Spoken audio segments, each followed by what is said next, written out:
네, 반갑습니다. 안녕하세요. 이덕우 목사입니다. 오늘은 기독교의 기본 진리 7과를 함께 나누고자 합니다. 이 책의 파트 3에 해당되는 이야기인데, 파트 3는 그리스도께서 하신 일이고, 그 내용 중 오늘은 7과 그리스도의 죽음에 관한 내용입니다.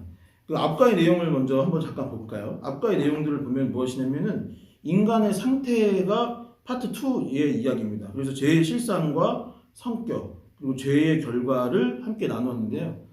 제 기억 남는 내용은 십계명을 이렇게 한번 같이 나눴던 내용이 기억이 납니다. 십계명 보면서 우리가 얼마나 부족한 존재이고 죄가 가득한 존재인지를 한번 점검하는 시간이 있었죠. 그것들을 보고 죄의 결과로 인해서 우리가 하나님과의 단절, 이런 이야기들을 함께 나눴고, 인간이 그런 죄악된 존재라는데 그것을 극복할 수 있는 방법이 무엇인지에 관해서 오늘 나누고자 합니다.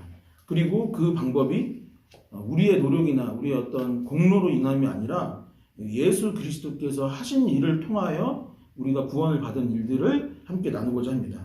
7과는 우리 이 책에서 131페이지입니다. 그리스도의 죽음, 함께 시작해 보도록 하겠습니다. 첫 번째 줄 한번 제가 읽어볼게요. 기독교는 구원의 종교다. 기독교는 우리를 죄에서 구원하기 위해 하나님이 예수 그리스도를 통해 먼저 어떤 일을 하셨는가를 선포하고 있다. 기독교는 우리가 어떠한 스스로 수양을 하고 우리가 어떠한 발전적인 존재가 되는 것, 그런 것들이 어느 정도 포함은 되어 있겠죠. 그런데 근본적으로는 무엇이냐면 우리가 구원을 받아서 이제 거듭나고 새로운 삶을 살고 하나님의 영생에, 천국에 이르는 그 구원을 이야기하는데, 성경에서 뭐라고 했는지 한번 보면은 주황색 글씨들인데 제가 읽어볼게요. 아들을 낳으리니 이름을 예수라 하라. 이는 그가 자기 백성을 그들의 죄에서 구원할 자임이시라. 인자가 온 것은 잃어버린 자를 찾아 구원하려 함이니라. mit보다 모든 사람이 받을 만한 이 말이여, 그리스도 예수께서 죄인을 구원하시려고 세상에 임하셨다 하였도다. 아버지가 아들을 세상의 구주로 보내신 것을 우리가 보았고 또 증거하노니. 아멘. 이 본문들이 계속해서 반복하여 이야기하는 것은 무엇인가요? 기독교는 구원의 종교다. 그래서 지금 132페이지 위에 첫 번째 줄 보면은 이렇게 따옴표가 있는데, 구원, 거기다가 한번 형광펜을 칠해볼까요? 제가 읽은 부분들은 대부분 형광펜을 칠해주시면 될 것 같습니다. 그 다음 달라 보면은 첫 번째 줄에 그리스도가 구원을 가능하게 하신 방법은 첫째 죽음이요, 둘째 성령을 주심이요, 셋째 교회를 세우심이다. 여기서 이제 첫 번째 죽음 굵게 칠하시고, 두 번째 성령을 주심, 세 번째 교회를 세우심. 저는 이 부분을 읽으면서 조금 처음 이 책을 읽었을 때 약간 큰 충격이 있었던 것 같아요. 왜냐하면 제가 여러분들은 어떨지 모르지만 제가 그동안 신앙생활을 하면서 구원을 이루는데 하나님께서 사용하신 방법이 십자가 죽음과 부활이라고만 생각을 했었습니다. 여러분들 어떠세요? 여러분들 구원에 이르는 길, 방법을 위해서 하나님께서 무엇을 준비하시고 실행하셨다고 여러분들 생각하십니까? 아마 제 생각에 한국 기독교인들의 대부분은 십자가 죽음과 부활, 이 사건 때문이라고 생각을 할 겁니다. 이 책에서도 그것이 핵심이고 가장 중요하다고 말을 하는 것은 동일합니다. 그런데 구원의 방책으로 하나님께서 마련해 준 것이 십자가 부활과 죽음과 부활로 시작되었지만, 그 다음에 보면은 성령을 주심과 교회를 세우신 것도 구원의 방법 중 하나이다. 총 세 가지입니다. 그리고 7과의 내용은 첫 번째, 이 세 가지 중 첫 번째에 해당하는 죽음에 관한 이야기를 합니다. 자, 그 다음 달라 보겠습니다. 바울은 그의 일을, 예수 그리스도의 일을 말하겠죠. 화목하게 하는 직분, 거기다 굵게 칠해볼게요. 두 번째, 복음을 화목하게 하는 말씀. 여기서 반복되는 단어가 뭐죠? 화목하게. 그죠? 그러니까 즉 예수 그리스도의 이 구원 사역을 통하여서, 십자가 사역을 통하여서 하나님께서 이루시고자 하는 것은 뭐예요? 화목한 겁니다. 화목이 뭐죠? 저는 행복하게 살고 평화롭게 살고 사람과 사람이 다투지 않고 화목하게 지는 것. 근본적으로는 하나님과 인간이 같이 사는 것. 그것이 화목이라 생각하는데, 그런 것들이 이제 하나님께서 이루고자 복음을 통하여서 구원을 통해서 이루고자 하는 일이라고 본문은 말합니다. 뭐 돈 많이 벌게 하고 자식 성공하고 대학 가고 이런 건 부차적인 것이고 근본적으로는 화목이다라고 이야기를 한 거죠. 133페이지 보겠습니다. 주황색 글씨 보면은 거기 밑줄 쳐볼까요? 하나님이 세상을 이처럼 사랑하사 독생자를 주셨으니 이는 그를 믿는 자마다 멸망하지 않고 영생을 얻게 하려니라. 영생이라는 게 무엇일까요? 영생도 결국에는 이 땅에서 하나님의 나라를 구현하고 하나님과 동행하는 삶. 이게 첫 번째 영생이고, 두 번째는 우리가 죽어서도 천국에 가서 하나님과 영원한 화평한 화목한 삶을 사는 것이겠죠. 그 다음 보겠습니다. 아버지께서 모든 충만으로 예수 안에 거하게 하시고 그의 십자가의 피로 화평에 대해 주셔볼까요? 이루사 만물 곧 땅에 있는 것들이나 하늘에 있는 것들이 그로 말미암아 자기와 화목, 거기다 화목도 칠해볼게요. 하게 되기를 기뻐하심이라 라고 되어 있습니다. 133페이지 첫 번째 줄에 보면 화목, 거기다 또 굵게 칠해볼까요? 그렇다면 화목은 어떤 의미냐? 그 다음 줄에 보면은 두 편이 하나 되는 것, 하나 되는 행위 또는 그 하나됨을 표현한다. 그러니까 성경에서 이 책에서 말하는 화목은 무엇이냐면은 분쟁하고 다투고 막 오해가 있고 어떤 이유에서인지 하나여야 하는 존재가 둘로 나뉜 거예요. 그것이 화목이 깨진 것이고 다시 하나 되는 것, 그것이 이제 화목이다라고 이야기를 하는 것입니다. 그 다음 달라 보겠습니다. 죄는 분리를 낳았지만 십자가는 화평을 낳는다. 계속 밑줄 쳐보세요. 죄는 하나님과 인간 사이에 큰 간격을 만들었지만 십자가는 그것을 연결하는 다리를 놓았다. 죄는 교제와 관계를 깨뜨렸지만 십자가는 그것을 회복하였다. 라고 되어 있습니다. 다시 설명하자면 십자가의 이 죽음은 화목케 하는 겁니다. 화평케 하는 일이에요. 여러분, 하나님과 인간이 에덴 동산에서는 함께 하였습니다. 그러니까 에덴 동산이 그 자연이 너무 아름답고 거기에 뭐 먹을 것이 많고 뭐 좋은 것들이 많아서 그래서 행복했던 것이냐? 그것이 아니고, 첫 번째는 하나님과 교제하고 있었기 때문이죠. 두 번째는 뭐예요? 아담과 하와가 화목하게 잘 지냈기 때문입니다. 근데 그 죄가 들어와서 사람과 사람 사이의 거리가 멀어진 거죠. 아담과 하와는 뱀을 미워하고 또 아담은 하와를 미워하고 저 사람들 때문에, 죄 때문에 저렇게 되었다라고 다툼이 일어나게 되죠. 그 후에 가인과 아벨, 자손이었던 가인과 아벨은 첫 번째 있었던 분쟁, 다툼이 있었고 그리고 살인사건이 일어나게 됐었죠. 그러니까 죄라는 것은 단절과 관계 깨짐을 만드는 거예요. 그리고 또 에덴 동산에서 행복했었던 이유가 아까 뭐라 했죠? 하나님과 친밀한 관계 가운데 있었기 때문인데 그것이 깨져버렸던 거죠. 죄가 들어오면서. 근데 십자가는 무엇이냐? 하나님과 인간의 다리가 되어주는 거예요. 그리고 인간 관계를 다리를 놔줘서 다시 화목해 되고 화평케 되는, 통일하게 되는 것이 바로 주된 내용이다라는 것입니다. 그 다음 보면은 이제 십자가 중심성이라고 주황색 글씨로 되어 있는데 거기를 한번 읽어볼게요. 134페이지 첫째 줄에 보면은 구약의 종교 행위는 처음부터 제사를 드리는 것이었다. 라고 해요. 제사. 그죠? 특별히 레위기에 보면은 무슨 제, 번제, 뭐 요제, 소제, 뭐 속건제, 속죄제 여러 가지 제물과 관련된 제사와 이런 것들이 나와 있어요. 근데 거기서 내용들이 주로 무엇인가요? 동물이 희생하는 겁니다. 왜 희생하느냐? 나의 죄를 대신해서 제사를 지냄으로 그 동물의 희생과 그 죽음으로 말미암아 내 죄가 사해졌다고 구약시대의 이스라엘 사람들은 생각을 했던 것이죠. 하나님께서 그렇게 가르쳐 주셨고, 그래서 죄라는 것은 항상 대가가 필요한 겁니다. 죄를 지으려면 누군가 벌을 받아야 돼요. 반드시 보응하리라, 대가를 치러야 하리라라고 성경은 말하고 있고, 그 다음 단락 보면은 중간쯤에 두 번째 단락 마지막 줄에 보면은 피 흘림이 없은즉 사함이 없느니라라고 되어 있대요. 구약의 가르침, 히브리서에도 이 말이 있는 건데, 이 제사의 가르침은 내가 죽어 마땅한데 나 대신 이 짐승, 가축이 대신 희생을 당하는 겁니다. 자, 구약 성경의 그 다음 줄이에요. 제사가 그리스도의 희생 제사를 보여주는 가시적 상징이라면 거기다 한번 굵게 칠해요. 예언자들과 시편 기자들은 그리스도의 고난을 예언하였다. 그러니까 레위기, 민수기에 이런 제사법뿐만 아니라 시편 기자, 예언자들도 계속해서 예수님이 고난을 당할 것이고 그 고난으로 말미암아 우리의 죄를 대신하게 될 것이라는 이야기를 반복하고 있대요. 135페이지 첫 번째 줄입니다.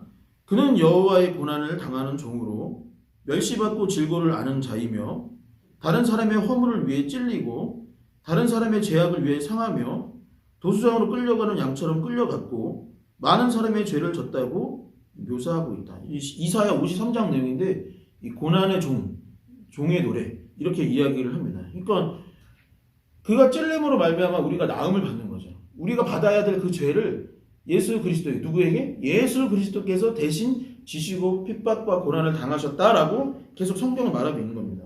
예언자가 이렇게 얘기했던 거죠. 그 다음 달라 그리고 예언자들뿐만 아니라 예수님께서도 동일하게 이야기를 하셨는데 다음 달라 맨 밑에 줄에 보면은 주님은 인자가 많은 고난을 받을 것이라고 가르치기 시작하였다. 십자가 순환사를 계속해서 반복하여 가르쳐 주셨다라는 것입니다. 136페이지로 넘어가겠습니다. 136페이지의 두 번째 단락을 보면 제가 읽어보겠습니다. 거기 뭐 박스를 치던가 밑줄을 쳐보세요. 구약이 예언하고 예수님이 가르치신 십자가의 절대적 중요성을 신약성경 기자들은 충분히 깨닫고 있었다.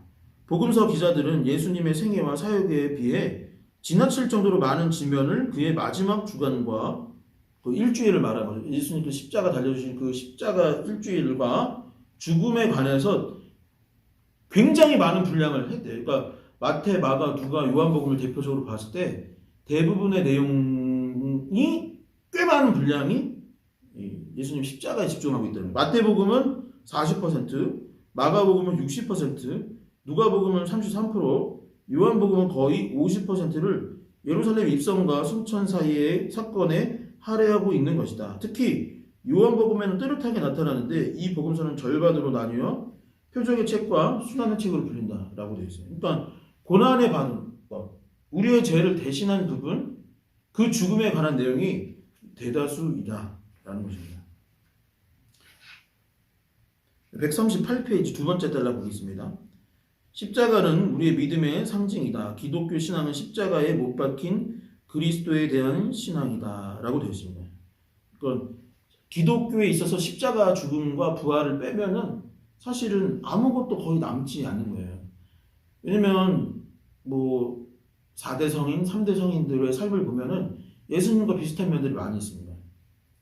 뭐 예를 들어서 공자 선생님이나 소크라테스나 아니면 부처님이나 이런 분들이 좋은 이야기 많이 했고 제자들을 잘 가르쳤고 또 세상 가운데 선한 영향력들을 끼친 게 사실입니다. 근데 예수님과 그들의 차이가 뭐예요? 예수님만 그들의 죄를, 우리의 죄를 대신해서 십자가에 못 박혀 죽으시고 아까 말했듯이 화목을 이루기 위해 대신 그 짐을 지시고 죄의 짐을 지시고 죽으셨다라는 것이죠. 138페이지 보겠습니다. 십자가의 의미 이렇게 되어 있는데요. 139페이지 한 페이지 넘어가면은 이 책은 지금부터는 베드로 전서를 중심으로 십자가의 의미를 설명할 건데요. 139페이지 두 번째 단락에 보면은 따라서 나는 존 스토트 말하는 거죠. 이 책의 저자가 베드로 전서에서 예수님의 죽음에 대해 언급한 것들을 설명하는 것으로 만족하겠다. 이제 베드로 전서 이야기할 건데 왜 일부러 이 베드로 전서 이야기하느냐? 첫 번째는 밑줄 쳐볼까요? 베드로는 예수님과 가까웠던 핵심 제자 3명 가운데 하나였기 때문이다. 그렇죠. 저를 가장 잘 아는 건 누굴까요? 저랑 가까이 있는 사람이 저를 제일 잘 알겠죠. 뭐 제 주변에 있는 가족, 저와 함께 항상 시간을 보내는 교육자들 이런 분들한테 물어보면 제가 어떤 사람인지 잘 알 수 있지 않을까요? 그것처럼 예수님과 함께 했던 사람 중에 가장 가까이 있었던 사람 한 명이 베드로이기 때문에 한번 베드로 전서를 보자 이렇게 되는 거예요. 그 다음 두 번째 다음 단락입니다. 베드로가 처음에는 예수님의 고난을 긋고 말렸던 사람이기 때문이다. 예를 들어서 마태복음 16장 16절에 보면 그 빌립보 가이사라 빌립보 가이사라 이게 개역 개정과 한글판에서 순서가 바뀌었는데 아무튼 그곳에서 예수님 부르시죠. 너희는 나를 누구로 아느냐? 베드로 주는 그리스도시요 하나님을 살아계신 아들이 이루었소이다 라고 얘기하고 나서 그 후로 모습을 보면은 예수님이 막 고난을 이야기해요. 내가 이러다가 이렇게 하다가 이제 고난을 받고 너희 죄를 대속해서 죽게 될 것이다. 그때 베드로가 뭐라 했냐면 맞습니다. 예수님은 그렇게 하셔야죠 라고 했던 것이 아니라 누가 그렇게 하냐고. 가만 안 둘 거라고. 그리고 그 일을 내가 반드시 막을 거다. 누가 예수님 괴롭히면 안 돼요. 내가 막을 거예요. 이렇게 얘기했던 사람. 또 예수님이 로마 병사들에게 잡혀갈 때에도 칼을 들어가지고 이걸 막으려고 진짜 칼을 휘둘렀던 사람이 베드로예요. 그러니까 십자가를 원했던 사람이 아닌데 안 원하는 사람이 그거를 인정하고 받아들이고 설명하기 시작한다면 믿을 만한 이야기죠. 그렇기 때문에 베드로 전서를 봐야 된다는 얘기예요.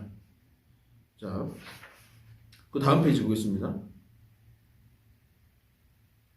140페이지 마지막 달라 맨 밑에 보면은 셋째, 베드로 전서에 나오는 십자가에 대한 언급은 비의도적인 것이다. 다음 줄 보면은 그는 명백한 윤리적 의무를 강조하고 있다. 그는 사람들에게 거룩할 것과 인내로 고난을 견딜 것을 촉구하고 나서 그들을 격려하고 본을 보이는 방법으로 십자가를 언급하고 있다. 그러니까 이런 거예요. 내가 십자가 이야기하려고 이야기를 시작했다면 조금 저 사람은 어차피 십자가 얘기하려고 그랬던 거잖아 라고 해서 신빙성이 떨어질지 모르지만 베드로가 지금 십자가 이야기하려고 이 이야기를 시작한 것이 아니라 다른 이야기, 윤리적인 가르침. 왜 초대교회는 지금 이렇게 고난을 받느냐 그런 것들을 가르쳐주면 그럼에도 불구하고 여러분 십자가를 생각해서요. 왜? 십자가의 의미는 이런 거잖아요 라고 이야기하고 있기 때문에 베드로 전서가 더욱 신뢰가 가고 믿을만하니 이 설명 한번 들어봐라 라고 하는 것입니다. 141페이지 보겠습니다. 그래서 베드로는 하나 둘 세 번째 십자가에 못 박히신 예수님이 첫째는 본으로서 죽으셨다 이 얘기를 본으로서 죽으심을 가르쳐주고 두 번째는 죄를 담당하는 자로 죽으셨다라는 것을 이제 설명할 거예요. 자, 주황색 보면은 본으로 죽으신 그리스도. 다음 달락 보면 거기 밑줄 다 칠 거예요. 베드로가 제시한 충고는 직설적이에요. 직설적. 딱 말은 거예요. 기독교도들이 이교 통치자들에게 핍박받고 있지만 자신의 잘못에 의해 형벌받는 것이 아님을 확신시켰다. 기독교인이 초대교회가 잘못해서 핍박받은 건 아니다 라는 걸 분명히 이야기했대요.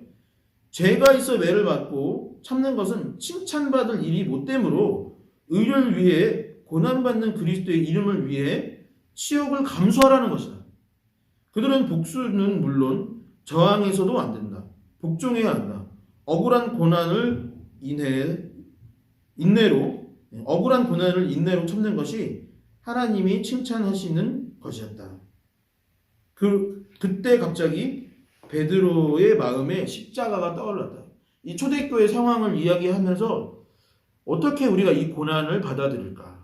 어떻게 이 고난에 대처해야 될까? 이야기를 하다가 베드로에게 문득 떠올랐던 것이 무엇이냐면 그래, 답은 정해져 있다.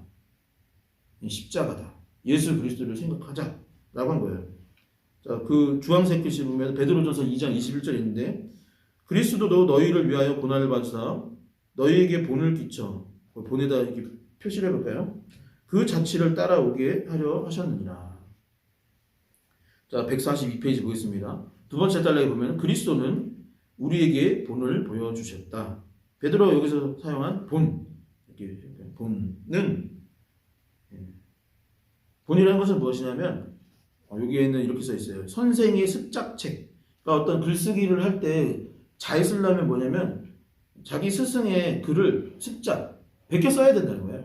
그러면 이제 우리가 살아가는 데 있어서 그걸 적용하면은 금방 따라갈 수 있는 거잖아요. 그리고 그대로 살 수 있는 거잖아요. 그러니까 우리가 고난을 받을 때 어떻게 대처해야 되는가, 우리가 삶을 살아가는데 어떻게 해야 되는가, 그 죽음의 의미가 무엇이냐, 여러분들의 삶에 적용하면 돼요. 무엇을요? 예수 그리스도를 본받으면 되는 것입니다. 우리 기독교 고전 중에 그리스도를 본받아라는 책이 있는데 여러분 꼭 한번 읽어보실 수 있으면 좋겠어요. 이 책 다 읽고 나서 그 책 꼭 사서 읽어보세요. 근데 그 책의 영어 제목이 뭐냐면 틀릴 수도 있는데 Imitation of Christ인가? 뭐 그럴 거예요. 근데 거기서 중요한 게 뭐냐면 전 Imitation이라는 단어, Imitation 하면은 뭐 짝퉁 뭐 이렇게 생각할지 모르지만 본이 된다는 거예요. 이게 진짜인지 저게 진짜인지 알 수가 없을 때 Imitation이라고 하잖아요. 똑같이 베낀 거. 근데 그리스도인으로 살아간다는 건 뭐예요? 예수 그리스도를 본받는 것이다. 그게 십자가의 의미인 겁니다. 우리가 살아가는 어떤 방향성을 제시하는 게 이제 십자가라고 할 수 있죠. 자, 거기 이제 따라서 그리스도인의 사랑의 가나다를 배우려면 우리 삶을 예수님의 모범에 맞추어야 한다. 주님의 발자취를 따라야 하는 것이다. 독서 모임 할 때 딱 이걸 읽는 그 순간 집사님 중 한 분은 야, 참 어렵네요. 이렇게 얘기를 하셨어요. 네. 예수님처럼 산다라는 것이 쉬운 일은 아닐 수 있을지 모르지만 반드시 해야 할 일이고, 그러지 않고서야 뭐 우리가 교회 나오는 이유가 무엇입니까? 교회 나오는 이유가 사실 이것 때문이에요. 예수 그리스도를 본받아 살아가고, 또 아까 말한 십자가는 건 화목해 하는 거예요. 진짜 평안과 행복은 그 십자가를 본받을 때 우리가 행복하는 것이지, 무엇을 갖고 무엇을 취하고 얻고 성공할 때 그것이 아니라는 것입니다. 자, 142페이지 밑에 마지막 단락에 보면은 두 번째 줄, 아마 복종하고 대항하지 않으면 불의한 고난을 참고 선으로 악을 이기라는 명령보다 우리 본능에 반대되는 것은 없다. 그렇죠. 그죠? 우리는 보통 그냥 악은 악으로 갚고 이해는 이 눈으로 갚는 거지만, 십자가로 받아친다라는 것은, 십자가로 예수 그리스도의 본을 본받는다는 것은 쉬운 일은 아니죠. 그 다음 줄 보겠습니다. 십자가는 그 피해를 그대로 받고 원수를 사랑하며 이 문제를 하나님께 맡기라고 명령한다. 예수님이 억울한 죽음을 당하셨다고 해서 대항하고 싸우지 않으셨던 것처럼 우리도 그래야 해야 된다고 말하고 있는 것입니다. 자, 145페이지로 넘어가 보겠습니다. 우리 죄를 지고 죽으신 그리스도입니다. 베드로전서 2장 24에서 베드로는 그리스도의 죽음과 우리 죄와의 관계를 친히 나무에 달려 그 몸으로 우리의 죄를 담당하셨다라고 설명했다. 그 밑에 굵게 칠해볼까요? 죄를 담당한다. 이거 아까 말했던 얘기죠. 구약의 성경 말씀을 보면은 피 흘림이 없은 죄 사함이 없는 겁니다. 근데 우리가 흘려야 될 피를 짐승을 통해서, 제사법으로 통하여서 그것을 전가시켰다고 생각했지만 그거는 일시적인 거죠. 그리고 어떤 상징적인 겁니다. 근데 진짜 죄를 사하기 위해서는 예수 그리스도, 죄 없으신 예수 그리스도가 필요했던 것입니다. 145페이지 맨 마지막 줄을 보면 이 속죄제에 대해서 이렇게 기록하고 있대요. 이는, 다운표 보면은, 이는 너희로 회중의 죄를 담당하여 그들을 위하여 여호와 앞에 속죄하게 하려고 너희에게 주신 것이라. 밑에 읽어보겠습니다. 그래서 생각을 칠해보세요. 이와 비슷하게 아론은 속죄일에 그의 손을 속죄의 염소의 머리 위에 얹음으로써 자신과 백성을 그 염소와 동일시하라는 지시를 받았다. 그 다음 그는 이스라엘 민족의 죄를 고백해 그 죄의 상징적으로 염소에게 전가시킨 후 광야로 쫓아내었다. 다운표 굵게 칠해볼까요? 염소가 그들의 모든 불의를 지고 담당하고 접근하기 위해 어려운 땅에 이르거든 그는 그 염소를 광야에 놓을지니라 라고 되어 있습니다. 이 말씀을 볼 때 다른 사람의 죄를 담당하는 것은 다른 사람을 대신하는 것, 그를 대신에 그의 죄에 대한 형벌을 지는 것이다. 그러니까 이거를 구약에서 아사셀이라고 할 거예요. 아사셀인데 염소에게 아론이 이제 안수를 하는 겁니다. 그러면 죄가 어떻게 되는 거예요? 이 염소에게 전가되고 그 염소를 이제 광야로 내보내는 겁니다. 그 죄를 멀리했다. 이게 계속 성경에서 말하는 어떤 맥락이고 그것이 하나님의 가르침인 겁니다. 그러니까 예수 그리스도의 죄, 우리의 죄가 예수 그리스도에게 넘어갔다. 이 얘기를 하는 거예요. 죄를 담당했다는 겁니다. 예수 그리스도의 죽음이 무엇이냐? 저와 여러분들의 죄를 대신하셨다. 이 얘기를 계속하고 있는 거예요. 자, 다음 단락 보면 밑에서 두 번째 줄 다운표 있는데 여호와께서는 우리 모두의 죄악을 그에게 담당시키셨도다. 이사야 53장 내용이 또 반복되는데 그래서 그의 생명은 속건 제물. 밑줄 쳐보겠습니다. 147페이지 보면은 첫 번째 줄 그들의 죄악을 친히 담당하리로다. 이게 레위기 말씀에도 동일하게 있대요. 그리고 중간에 보면은 다음 달라 맨 윗줄 이 말씀은 베드로가 말한 것 친히 나무에 달려 그 몸으로 우리의 죄를 담당하셨으니라고 베드로전서 2장에도 동일하게 계속 이어진다. 그러니까 구약에서도 이사야서에서도 그리고 또 어디에? 베드로 전서에서도 성경의 많은 부분에서도 계속 예수님이 누구의 죄를? 우리의 죄를 대신 지셨다. 죽음의 의미는 그겁니다. 자, 148페이지 위에서 세 번째 줄 보면은 하나님이 죄를 알지도 못하신 이를 우리를 대신하여 죄로 삼으신 것은 우리로 하여금 그 안에서 그리스도의 의가 되게 하려십니다. 그러니까 우리는 의롭지 않지만 그분의 죽음으로 말미암아 우리가 의롭게 된다. 이 그다음부터는 이제 그 과정이 어떻게 일어났냐. 그러니까 십자가 사건이 있을 때 그 다음 달락 둘째 절 보면 낮 12시에 온 땅에 어둠이 임했대요. 온 땅에 어둠이 임했고 그 다음 달락 첫 번째 줄 보면 나의 하나님 어찌하여 나를 버리셨나이까. 그러니까 우리의 죄로 인해서 예수님은 우리를 화목케 하셨지만 그 화목을 이루기 위해 예수님은 하나님과 대신 죄를 졌기 때문에 단절되었다라고 말할 수 있는 거죠. 149일 보면은 똑같은 얘기예요. 두 번째 달락 두 번째 줄면 그는 우리 죄를 담당하고 계셨다. 이 십자가 사건이 그런 것입니다. 밑에 세 번째 줄 보면은 중간쯤입니다. 영원히 아버지와 함께 계셨고 육체에 거하는 동안 아버지와 끊임 없는 교제를 누리던 예수 그리스도가 그 순간 버림을 당하셨다. 간단히 말해 우리 죄가 그리스도를 지옥으로 보낸 것이다. 그 다음 달락 그런데 갑자기 깜깜한 어둠으로서부터 다 이루었다는 승리의 외침이 이제 흘러나왔다. 하나 둘 셋 네 번째 줄 이제 이 구주를 믿고 자신의 구주로 영접하는 모든 사람은 하나님과 화해할 수 있게 되었다. 왜요? 예수님이 대신 우리의 죄를 지셨고 요한복음 3장 16절에 이르기를 믿기만 하면 영생을 얻는다 하셨어요. 그러니까 우리가 어떤 우리의 공로나 우리의 무엇으로 할 수 있는 것이 아니고 교회 봉사한다고 되는 것도 아니고 그분이 우리의 죄를 대신 지셨다라는 이 사실을 믿기만 하면 우리도 구원에 이르고 하나님과 화해할 수 있게 된다라는 것입니다. 150페이지 두 번째 줄 그 후에 36시간 후 그는 죽음을 이기고 부활하셔서 자신이 헛되이 죽지 않았음을 증명하였다. 라고 합니다. 그 중간 부분 한번 다 읽어보시고 153페이지 맨 밑에서 이제 세 번째 줄을 칠하고 마치겠습니다.